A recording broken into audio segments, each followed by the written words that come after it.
Hello, welcome to Study English IELTS Preparation. I'm Margot Politis. We're going to look at articles today, indefinite articles a and an, and the definite article the. But first, let's meet an oceanographer.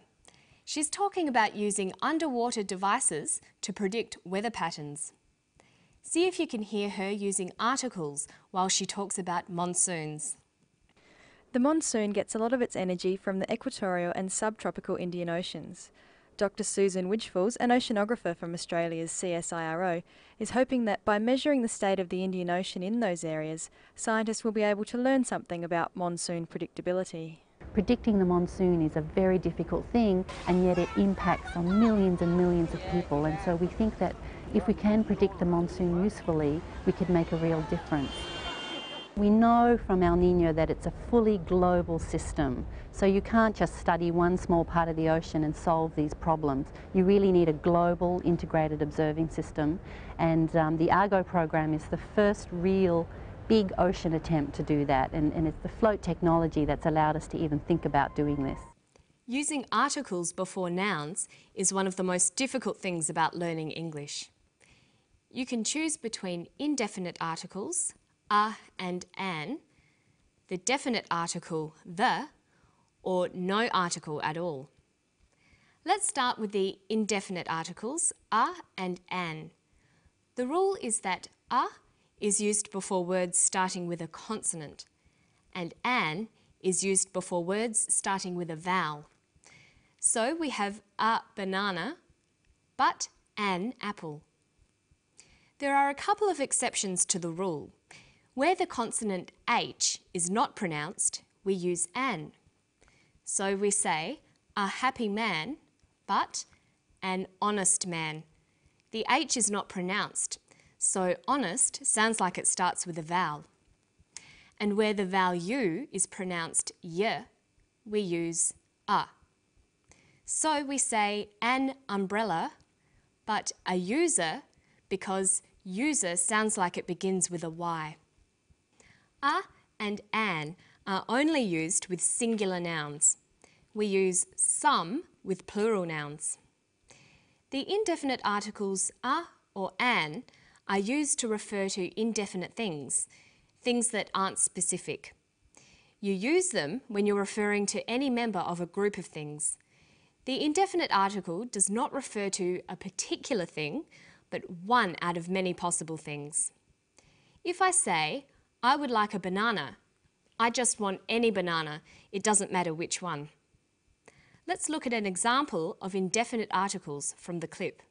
Predicting the monsoon is a very difficult thing, and yet it impacts on millions and millions of people, and so we think that if we can predict the monsoon usefully, we could make a real difference.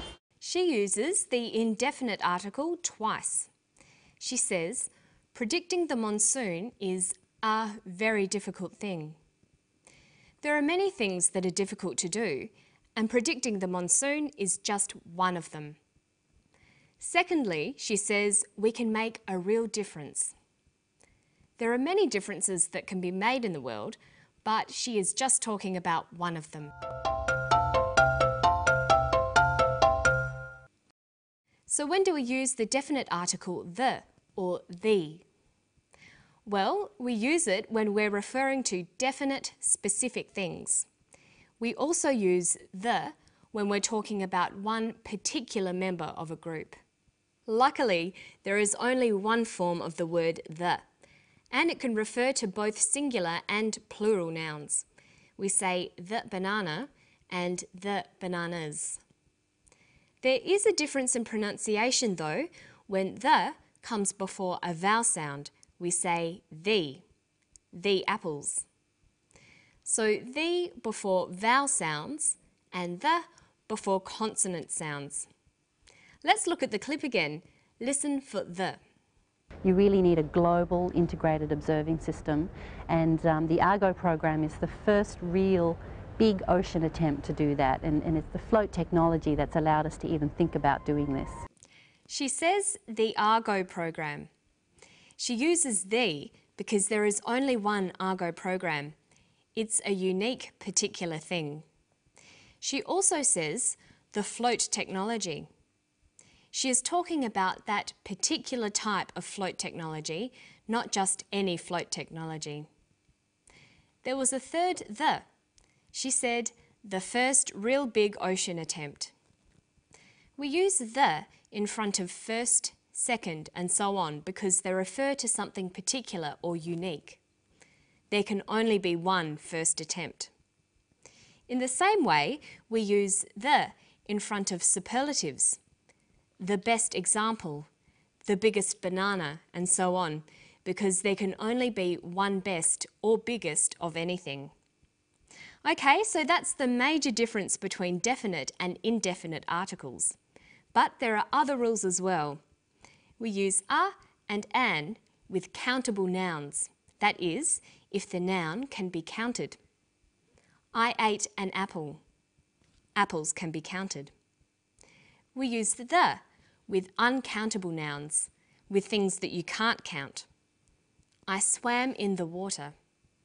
Water cannot be counted. I drank the milk. Milk cannot be counted.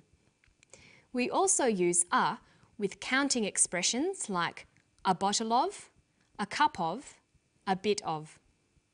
Listen to this. The monsoon gets a lot of its energy from the equatorial and subtropical Indian Ocean. She says the monsoon gets a lot of its energy. Look at the monsoon and the Indian Ocean. These are both examples of other rules for the. We can use the to describe generic nouns. A generic noun is a noun that describes a category or type of thing. It can often be the same as using a plural noun. So sometimes the monsoon means the same as monsoons. She's talking about monsoons in general. Predicting the monsoon is a very difficult thing, and yet it impacts on millions and millions of people, and so we think that if we can predict the monsoon usefully, we could make a real difference. We know from El Niño that it's a fully global system, so you can't just study one small part of the ocean and solve these problems. And here's another rule. We use the with oceans, seas, rivers and deserts.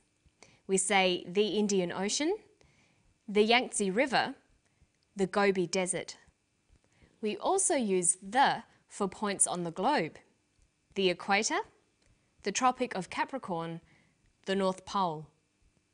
Choosing the right article can be very confusing, but if you follow the general rule that you use the definite article, to refer to a particular thing or things, and a and an, indefinite articles to refer to one of a number of things, you shouldn't go too wrong. Okay, so now we've seen how to use definite and indefinite articles. But sometimes we don't use articles at all before nouns. Let's look at when to use no article. We've already seen that you can leave the article out when talking about plural generic nouns. Monsoons are unpredictable. But this is true for other generic nouns too. Coffee is delicious. Happiness is hard to find. Balls are round. Okay, so let's look at some sentences. I would like a cake. I would like one cake, any cake. I would like the cake. I would like that particular cake. I like cakes. I like all cakes. Here, cakes with no article is generic. It refers to cakes in general, all cakes. Well, that's all for today. Don't forget to practice those articles, and I'll see you next time for Study English. Bye-bye.